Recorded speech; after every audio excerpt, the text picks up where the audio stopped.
کا اجالا شان رمضان. جی جناب، تو علامہ حافظ اویس احمد صاحب اپنا جواب مکمل فرمائیں گے کہ آیا اگر کوئی امانت ہے اور اس میں بلا اجازت تصرف کیا جائے تو اس کے حوالے سے کیا حکم ہے؟ جی بالکل، میں عرض کر رہا تھا کہ امانت اگر انسان کے پاس رکھوائی جائے تو اس میں قرآن و حدیث کا جو واضح حکم ہے وہ یہ کہ ایک تو آپ صلی اللہ علیہ وسلم کس طرح امانتوں کو سنبھال کر رکھتے تھے، اور دیکھیں مکہ مکرمہ سے آپ آ گئے مگر مولا کائنات کو آپ نے مقرر کیا کہ آپ یہاں رہیں اور یہ امانتیں واپس دے کر آئیں. اسی لیے قرآن کریم میں دیکھیں اللہ پاک نے بڑے واضح الفاظ میں ارشاد فرمایا فَإِنْ أَمِينَ بَعْضُكُمْ بَعْضًا، اگر بعض کے پاس امانت رکھوائیں فَلْيُؤَدِّ الَّذِي اؤْتُمِنَ أَمَانَتَ، تو وہ امانت کو واپس لوٹائے، وَلْيَتَّقِ اللَّهَ رَبَّ، اللہ سے ڈرے، وَلَا يَبْخَسْ مِنْهُ شَيْئًا، اور اس میں سے کوئی چیز کم نہ کرے، کوئی چیز استعمال نہ کرے. اگر آپ نے امانت میں سے کسی چیز کو استعمال کیا ہے، شرعاً آپ پر لازم ہے کہ آپ نے جس چیز کو جتنا آپ نے استعمال کیا ہے آپ اس کو واپس لوٹائیں گے. اور بعض اوقات یہ ہوتا ہے کہ ہم جو ہے وہ اس پر منافع حاصل کر لیتے ہیں، جیسے کسی کے پاس کوئی مال رکھا ہے تو آپ نے اس سے آگے کاروبار کر لیا اور پھر آپ نے اس سے اور پیسہ بنا لیا، یا اس کے ملتی جلتی صورتیں بہت ساری ہوتی ہیں. تو اس میں بہتر یہ ہے کہ اب وہ نفع بھی آپ استعمال نہیں کر سکتے اس کا جو آپ نے اصل چیز سے حاصل کیا ہے. بہتر یہ ہے کہ یا تو وہ بغیر ثواب کی نیت سے صدقہ کر دیں، یا واپس جس کا وہ مال ہے نفع سمیت اس کو واپس کر دیں. واو. آپ دیکھیں نا وہ حدیث میں ہے کہ وہ جو 3 لوگ غار میں پھنس گئے تھے تو ان میں سے جب ایک شخص سے نیک عمل اپنا پوچھا گیا اخلاص والا، تو اس نے کہا کہ میرے پاس ایک شخص کی بکری تھی اور وہ چلا گیا وہ شخص، اور پھر اس بکری سے ریوڑ بن گیا. تو جب وہ میرے پاس واپس آیا تو میں نے کہا صرف بکری نہیں، پورا ریوڑ تیرا ہے. تو وہ ریوڑ لے کے چلا گیا. تو اللہ کی ہاں یہ عمل اتنا بڑا تھا کہ وہ پہاڑ کا جو منہ ہے وہ کھل گیا اس کے اس عمل کو اللہ کی بارگاہ میں پیش کرنے سے. تو اس لیے جو ہے وہ امانت میں جو ہے نا یہ خیانت کے زمرے میں آئے گا کہ آپ کے پاس کوئی چیز امانتاً رکھوائی جائے، آپ اس میں جو ہے وہ کوئی بلا اجازت تصرف کریں یا اس کی کوئی منفعت حاصل کریں یا آپ جو ہے وہ اس کو استعمال کریں.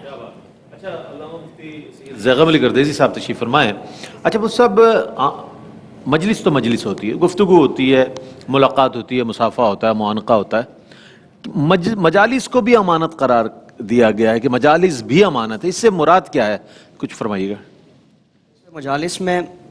جو گفتگو ہے وہ مختلف اس کی اقسام ہوتی ہیں. ایک تو یہ کہ اگر وہ تعلیم و تعلم سے متعلق ہے، قرآن و حدیث کی تعلیمات ہیں، تاریخ ہے، دیگر اس طرح کی چیزیں ہیں، تو ان کا دوسروں کے سامنے بیان کرنا تو یہ تو اس کا حق ہے کہ اس کا پرچار کیا جائے، ان تعلیمات کا پرچار کیا جانا چاہیے. لیکن اگر کوئی ایسی گفتگو ہے کسی مجلس میں کہ جس کا فاش ہونا جو گفتگو کرنے والا اس کو پسند نہیں ہے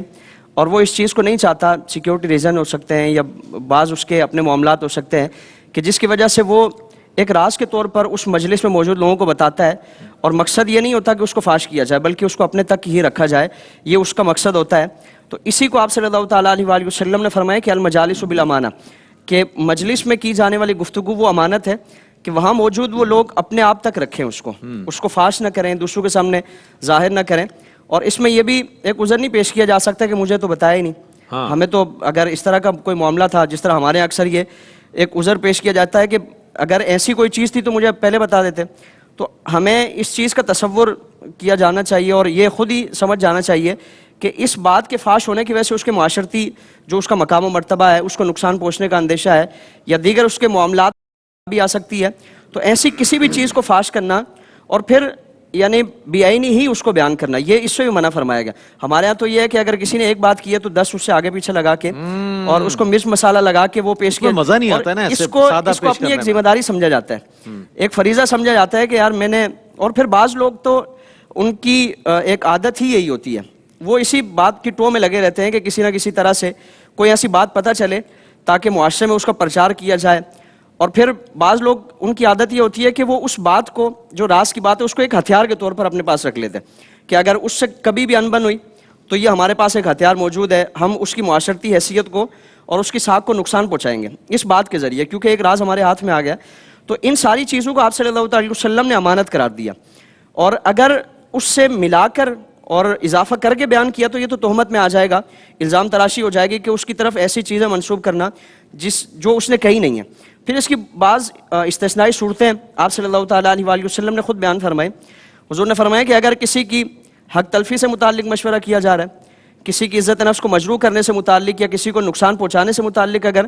کوئی اس طرح کی بات چیت ہو رہی ہے, تو اب تو یہ ذمہ داری ہے کہ وہ اس کو جا کر بتائے تاکہ وہ اس نقصان سے اپنے آپ کو بچائے, اپنی جان کو, اپنے مال کو یا اپنی عزت نفس کو بچائے. تو اگر ایسا معاملہ نہیں ہے, یعنی وہ چیز اسی کی ذات تک محدود ہے, تو اب لازم ہے کہ اس کو راز ہی رکھا جائے, اس کو فاش نہ کیا جائے. پھر اس میں ایک انتہائی بھیانک جو صورت ہے, آپ صلی اللہ تعالیٰ علیہ وآلہ وسلم نے بھی اس کو بیان فرمایا. حضور نے فرمایا کہ کل اللہ کی بارگاہ میں سب سے بدترین خیانت یہ ہے کہ میاں اپنی بیوی سے متعلق یا بیوی اپنے میاں سے متعلق جو ان کی پرائیویٹ باتیں ہیں اور راز کی باتیں ہیں وہ لوگوں کے سامنے جا کے شیئر کریں. آج ہمارے یہاں تو یہ ایک عام ٹرینڈ چل پڑا ہے کہ جو میاں بیوی کے تعلقات ہوتے ہیں اس سے متعلق بھی دوستوں کو جا کے بتا دیا جاتا ہے. تو یہ تو آپ صلی اللہ علیہ وسلم نے فرمایا کہ بدترین خیانت کہ اللہ رب العالمین کی بارگاہ میں کل قیامت میں جب خیانت کرنے والے جو مجرم پیش ہوں گے تو سب سے بدترین ان کا انجام یہ ہوگا کہ جو اس طرح کے عمل میں مبتلا ہے. تو اس لیے کسی بھی طور پر کسی کا اگر کوئی راز ہمارے پاس موجود ہے تو اس کو فاش نہ کیا جائے, اپنے پاس سنبھال کے رکھا جائے. حضور کی حدیث کے جو کسی کے راز کو پوشیدہ رکھے گا اللہ رب العالمین اس کے رازوں کو اور اس کے عیوب کو پوشیدہ فرمائے گا. کیا بات ہے. ایک وقفہ لیتے ہیں, وقفے کے بعد لوٹیں گے اور انشاءاللہ آپ کے سوالات کو بھی شامل کریں گے, اپنے موضوع سے متعلق بھی کچھ سوالات جو رہ گئے ہیں وہ بھی, اور ان کے ساتھ ساتھ پیغامات بھی لیں گے اپنے اسکالر سے. وقفہ ہے, وقفے کے بعد حاضر ہوتے ہیں.